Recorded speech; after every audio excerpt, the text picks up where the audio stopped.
surprise, high school position player.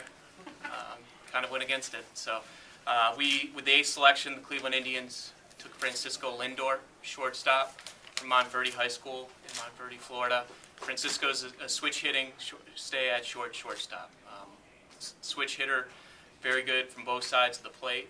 Line drive, gap type approach, but also has some power in the bat at the same time. Won the athletic hitting contest this summer, so there's a little bit of power in there, but it's more hit. That's what we're looking at with him on the offensive side. And then the defensive side is a premium with Francisco. You've got plus hands, plus feet, easy range, very good instincts, the true ability to stay at shortstop, something that you don't often find with a high school player.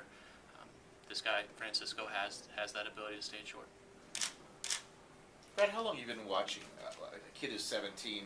How long have you been watching him? We started watching Francisco. He came over from Puerto Rico. He came over to the States at the age of 12. Started switch hitting as well at the age of 12, and then played for the junior national team. So we've been watching him for about 2.5 years now. Really started to bear down on him this summer at Team USA. He played with Tony Walters on that team, so we've been watching him a lot. Did all the showcases, played in all the national showcases, and then obviously we saw every game this spring that he played in. He didn't miss one. What separated him from in recent years where you guys would just stick with college? What separated him to make you want to take this risk? He has the ability to stay at short, and to get a premium position athlete like Francisco, to walk by a player that we feel has the true ability to stay at short and bring offense with it at the same time, we felt like we were in position to do that. He's committed to Florida State. I mean, are you pretty confident signability won't be? We'll go through the process, and we'll see what happens here during the course of the spring. Fred, was he a guy you thought might be there when you guys picked? We had a thought he would be there. You know, like I said, the top of the draft this year, there was some uncertainty as how things were going to go, but we had a feeling that there was a chance that he would be there, and a guy that we certainly had targeted from the beginning of last winter. Do you feel it is more of a risk just in general to take a high school kid?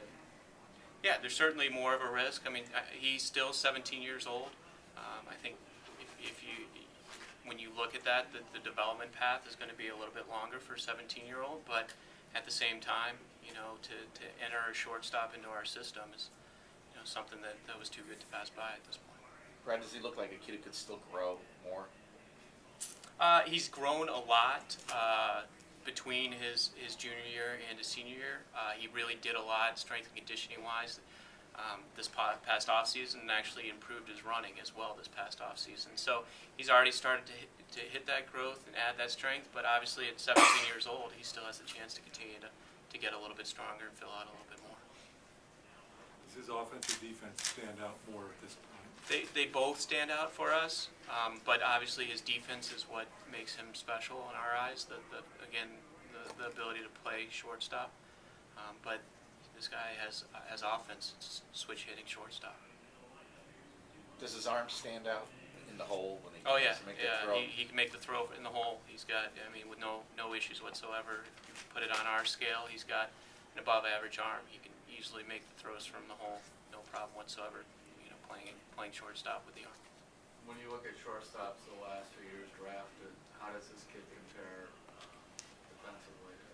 You know, I'm not going to compare him to anybody at this point. No, I didn't mean in big leagues. I just meant like, you know, when you look. Yeah. Has he been better defensively? It sounds like you keep going back to that. Is that the thing with him? That's the thing. It's not often that we go and scout high school players that we have the ability to say this guy can play shortstop at the major league side of things. You know, oftentimes we go with the phrase that we think he can stay at short, and in this case, it's this guy can play shortstop. His intangibles, the instincts and the way he plays the game are pretty special. It's something that you can't teach. It's a natural thing for him. How would you describe him as a hitter?